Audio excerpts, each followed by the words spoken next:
siapa yang menamakannya Allah? Allah itu dari mana gitu? Nah, dan siapa yang menamakannya Nur Muhammad? Terus bagaimana kalau kita ingin merasakan Nur Muhammad? Yang kita mengenal Tuhan kita itu namanya Allah, yang memperkenalkan itulah namanya Kanjeng Nabi Muhammad.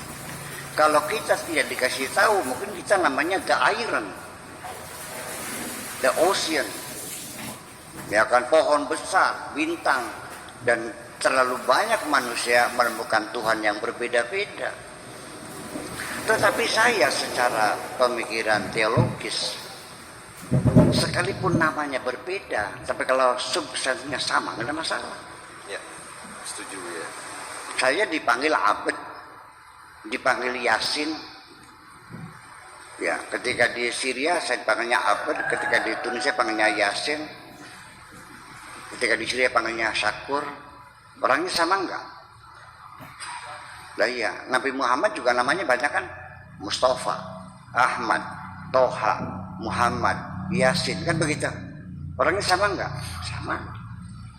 Itu. Lalu yang penting adalah dari mana asal kata Allah ini. Orang menduga bahwa Allah itu minal mustaq, alam mustaq. Artinya dari kajian morfologi bahwa Allah itu berasal dari kata ilahun. Ilahun itu maknanya Tuhan. Nanti ada lagi Rabbun. Qul a'udzu birabbin nas, malikin nas, ilahin nas. Rabbun nas, malikun nas, ilahun nas. Nanti masing-masing kata itu punya aturan-aturan yang berbeda.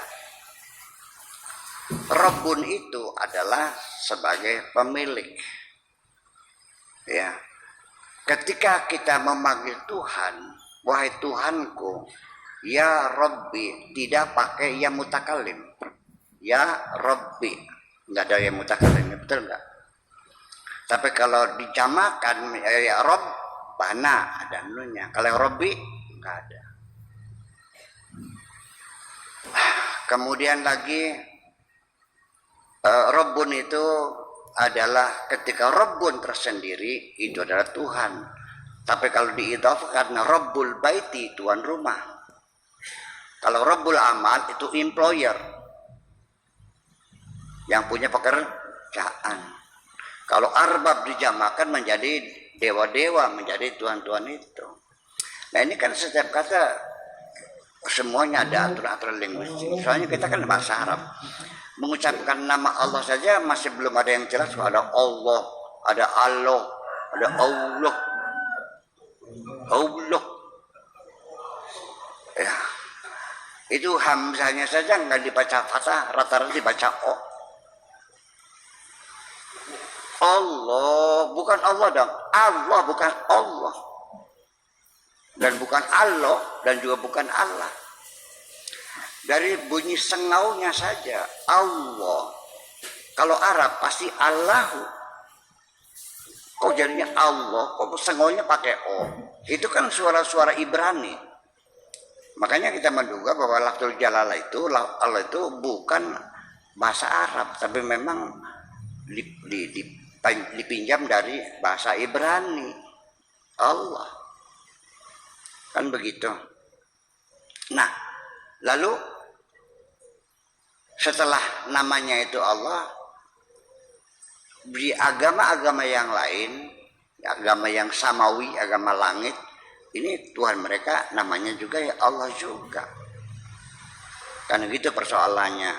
Lalu Allah itu apa? Nah itu juga disebut dengan Ismul A'zam. Selain itu namanya Asmaul Husna. Dibedakan.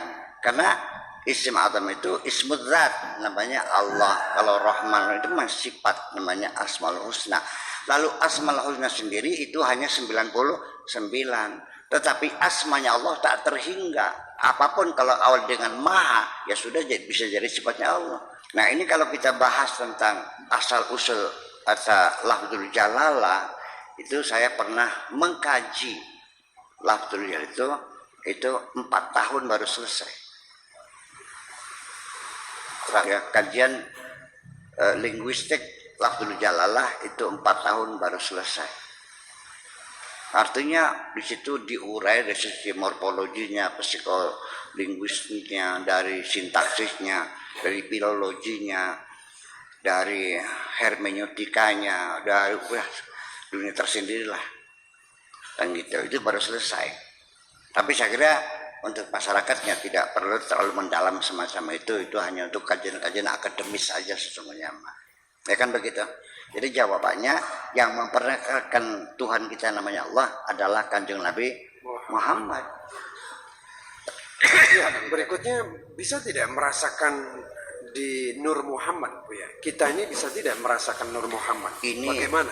Begini, ini anggapan orang ini, Allah itu sebelum mencipta alam semesta, mencipta arwah-arwah manusia dulu. Setelah tercipta, nah baru diturunkan satu per satu. Nah, roh-roh yang dibikin oleh Allah sebelum alam semesta ini, yang tertua adalah rohnya Nabi Muhammad. Nah, setelah alam jadi, Nabi turun, nah dikeluarkannya terakhir. Itu, jadi apakah roh manusia yang diciptakan Allah itu waktu belum bertempat di jasad dan belum turun ke bumi, ini masih banyak perdebatan. Sebab di dalam Al-Quran sendiri informasinya belum ada manusia. Hal ataka hinum minad dahri. Terus Lam yakun syai'an madhkura. hal ata Alal insan. hal ata ala hini minad dari terus alal insani hal ata al insani hini minad dari lam yakun syai'an madhkura. Tahukah engkau pada suatu fase tertentu di mana manusia belum disebut apapun, lam yakun syai'an madhkura, wa ja'alnahu min nutfatin amsyajin, baru kami buat dari air mani yang bercampur itu,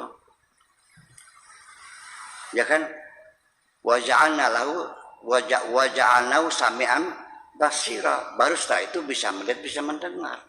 Jadi sebelum Allah menciptakan apapun, ya manusia juga nggak ada. Ada satu fase manusia tidak ada. Gitu. Adapun, nah ini kan terbentuk dengan hadis yang mengatakan laulaka ya Muhammad ma khalaqtul aflak. Hadis inilah yang membangun pemikiran bahwa roh-roh itu sudah ada pada zaman dahulu kala. Ini Al-Qur'annya bicara begitu, hal ata alal insani hinum minadari lam yakun syai'an madhkura wa ja'alna wa khalaqnal insana min sulalatin amsyajin. Ya, terus nabtali ya, wa ja'alna lahu sami'an wa ja'alnahu sami'an basira. Baru kemudian bisa melihat, bisa mendengar. Nah, jadi kalau hadis tadi, kalau bukan karena engkau tidak akan kuciptakan langit dan bumi, logikanya berarti kan lebih dahulu Nabi Muhammad di alam semesta ini. Nah, itulah yang mereka sebut dengan Nur Muhammad. Ini kan satu hipotesa yang sesungguhnya masih perlu diperdebatkan lagi. Kalau kita pada Al-Quran, ya lam yakun syai'an madhkura, ya belum disebut apapun belum disebut apapun. Itu, saya kira seperti itu. Tetapi kita tidak menghalangi atau tidak menyalahkan orang yang menyebutkan ada Nur Muhammad itu.